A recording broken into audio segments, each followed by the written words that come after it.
Hi everyone, welcome to technical mister Ajay YouTube channel. स्वागत है एक बार फिर से आप सबका हमारे एक और नई वीडियो में। आज की ये वीडियो मैं लेकर आया हूँ Canara bank internet banking users के लिए। आज की इस वीडियो में मैं आपको बताऊंगा कि कैनरा बैंक की नेट बैंकिंग की यूजर आईडी को कैसे अनलॉक करें, उसे कैसे दोबारा से एक्टिवेट करें। तो दोस्तों, अगर आपका भी बैंक अकाउंट कैनरा बैंक में ओपन है और आपकी यूजर आईडी ब्लॉक हो गई है, वहाँ पर लॉक हो गई है, तो उसे कैसे अनलॉक करना है, उसे कैसे दोबारा से एक्टिवेट करना है, आज की इस वीडियो में हम इसी टॉपिक पर बात करने वाले हैं। तो वीडियो शुरू से एंड तक देखते रहिए बिना स्किप किए हुए। वीडियो बहुत इंटरेस्टिंग, हेल्पफुल और नॉलेजेबल होने वाली है। तो चलिए वीडियो शुरू कर लेते हैं बिना टाइम वेस्ट किए हुए।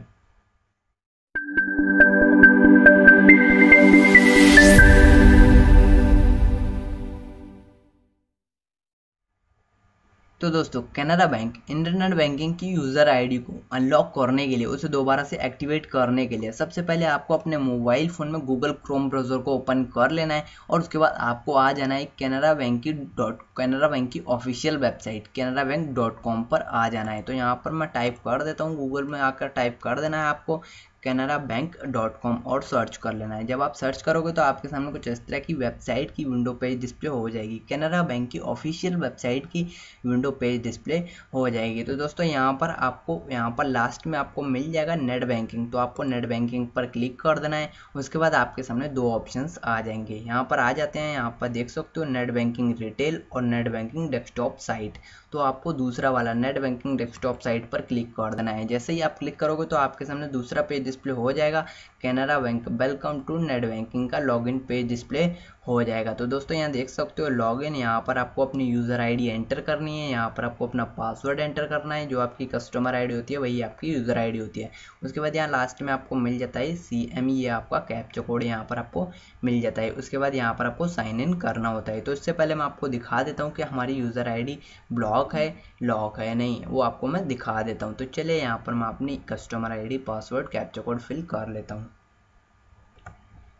कस्टमर आईडी, यूज़र आईडी और पासवर्ड एंटर करने के बाद नीचे में आपको साइन इन का बटन मिल जाएगा, इस पर आपको टैप कर देना है। जैसे ही आप टैप करते हो तो यहाँ पर आपको कुछ इस तरह की प्रॉब्लम आ जाती है। यहाँ पर आपको आई बटन मिल जाता है ट्रायंगल शेप में और यहाँ पर ये बता रहे हैं यूज़र आईडी, यहाँ पर यूज़र आईडी, कस्टमर आईडी मिल जाती है। उसके बाद यहाँ दिखा रहे हैं कि आईडी इज़ लॉक्ड। तो यहाँ पर हमारी आईडी लॉक हो चुकी है, ब्लॉक हो चुके हैं। तो यहाँ पर आपको अनलॉक करने के लिए यहाँ पर आपको क्लोज का बटन मिल जाएगा, इस पर आपको क्लिक कर देना है। उसके बाद यहाँ नीचे बॉटम में आपको काफ़ी सारे ऑप्शंस मिल जाएंगे। तो यहाँ पर आपको फर्स्ट मिल जाता है अनलॉक यूज़र आईडी और यहाँ पर मिल जाता है एक्टिवेट यूज़र आईडी। तो यहाँ पर आपको दोनों में से किसी पर एक पर टैप कर देना है। या तो आपको अनलॉक यूज़र आईडी पर टैप कर देना है, नहीं तो आपको एक्टिवेट यूज़र आईडी पर टैप कर देना है। तो चलिए यहाँ पर मैं एक्टिवेट यूज़र आईडी पर क्लिक कर देता हूँ। जैसे ही आप क्लिक करोगे तो आपके सामने कुछ इस तरह का दूसरा फॉर्म डिस्प्ले हो जाएगा, unlock slash activate user ID का फॉर्म डिस्प्ले हो जाएगा। तो यहाँ पर आपको कुछ डिटेल सबमिट करनी होंगी, फिलअप करनी होंगी। तो दोस्तों, यहाँ पर मैं आपको बता देता हूँ कि यहाँ पर आपको क्या क्या फिलअप करना है।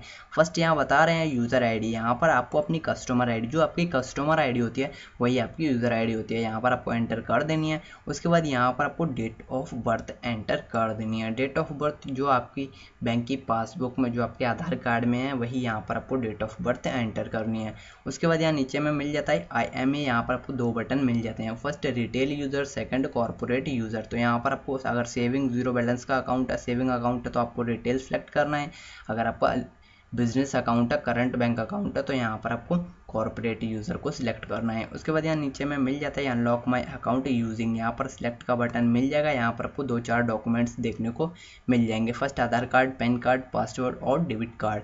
तो यहाँ पर आपको कोई एक वैलिड डॉक्यूमेंट को सिलेक्ट कर लेना है। दोस्तों, मैं आपको बता दूं कि जो आपके बैंक में लिंक्ड है वही यहाँ पर आप अपने डॉक्यूमेंट को सिलेक्ट करें। उसके बाद यहाँ पर नीचे में आपको डॉक्यूमेंट का नंबर एंटर करना है। अगर आधार कार्ड है तो आधार नंबर, पैन कार्ड है तो परमानेंट अकाउंट नंबर यहाँ पर आपको एंटर करना है। उसके बाद यहाँ नीचे में आपको मिल जाता है लास्ट में अकाउंट नंबर। यहाँ पर लास्ट में एक बॉक्स मिल जाएगा, इसमें आपको अपना बैंक अकाउंट का नंबर एंटर कर देना है। तो चलिए यहाँ पर मैं सारी डिटेल्स को फिलअप कर लेता हूँ, उसके बाद आगे बात करते हैं।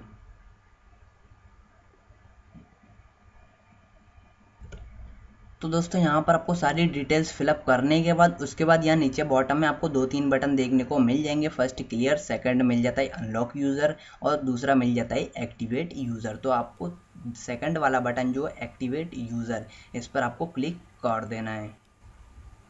तो जब आप क्लिक करोगे तो आपके सामने कुछ इस तरह का दूसरा पेज डिस्प्ले हो जाएगा। यहाँ ऊपर देख सकते हो verification, unlock, activate user ID. नीचे में आपको डिटेल्स मिल जाएगी, जैसे user ID, date of birth, PAN number और अकाउंट नंबर देखने को मिल जाएगा। डिटेल्स को चेक कर लेना है, उसके बाद यहाँ नीचे सबमिट पर क्लिक कर देना है। जैसे ही आप क्लिक करोगे तो आपके बैंक से रजिस्टर्ड मोबाइल नंबर पर एक OTP पासवर्ड सेंड किया जाएगा। यहाँ देख सकते हो दूसरा पेज डिस्प्ले हो जाता है कुछ इस तरह का, ट्रांजैक्शन इनिशिएशन ऑथराइजेशन। यहाँ ऊपर में आपको ट्रांजैक्शन रेफरेंस नंबर मिल जाएगा। तो आपके बैंक से रजिस्टर्ड मोबाइल नंबर पर कैनरा बैंक की तरफ से एक OTP पासवर्ड सेंड किया जाएगा। उस OTP पासवर्ड को आपको ऊपर वाले बॉक्स में एंटर कर देना है। OTP पासवर्ड यहाँ पर आपको एंटर कर देना है और वही पासवर्ड आपको नीचे वाले बॉक्स में री एंटर OTP पासवर्ड वाले बॉक्स में आकर दोबारा से वही OTP एंटर कर देना है। ध्यान रहे यहाँ नीचे में आप देख सकते हो यहाँ पर ये टाइमिंग दिखा रहे हैं, इसी टाइमिंग के अंदर आपको OTP दोनों एंटर करने हैं। और यहाँ पर मैं आपको बता दूँ कि अगर आपका ये टाइमिंग अप हो जाता है, फिनिश हो जाता है, तो आपको दोबारा से रीजनरेट OTP करना होगा और आपको दोबारा से OTP एंटर करना होगा। उसके बाद यहाँ नीचे में आपको OTP एंटर करने के बाद फर्स्ट नंबर में सबमिट का बटन मिल जाएगा। आपको सबमिट वाले बटन पर क्लिक कर देना है। जैसे ही आप क्लिक करोगे तो आपके सामने कुछ इस तरह का दूसरा पेज डिस्प्ले हो जाएगा, कुछ इस तरह का। यहाँ पर देख सकते हो your account has been activated successfully. यहाँ पर ये बता रहे हैं कि आपका अकाउंट सक्सेसफुली अनलॉक हो चुका है, सक्सेसफुली एक्टिवेट हो चुका है। अब आप इस अपनी यूज़र आईडी और पासवर्ड से लॉगिन करोगे जाकर तो आपको कोई प्रॉब्लम नहीं होगी, आपको वहाँ पर कोई प्रॉब्लम फेस नहीं होगी, आप डायरेक्टली यहाँ पर लॉगिन हो जाओगे। तो दोस्तों आई होप कि मैं आशा करता हूँ कि आप समझ गए होंगे कि हमें अपने कैनरा बैंक नेट बैंकिंग की यूज़र आईडी को अनलॉक करने के लिए, उसे एक्टिवेट करने के लिए किन किन स्टेप्स को, रूल्स को फॉलो करना है और कौन कौन सी बातों का ध्यान देना है। तो दोस्तों वीडियो पसंद आई होगी, वीडियो को लाइक शेयर कर दीजिएगा।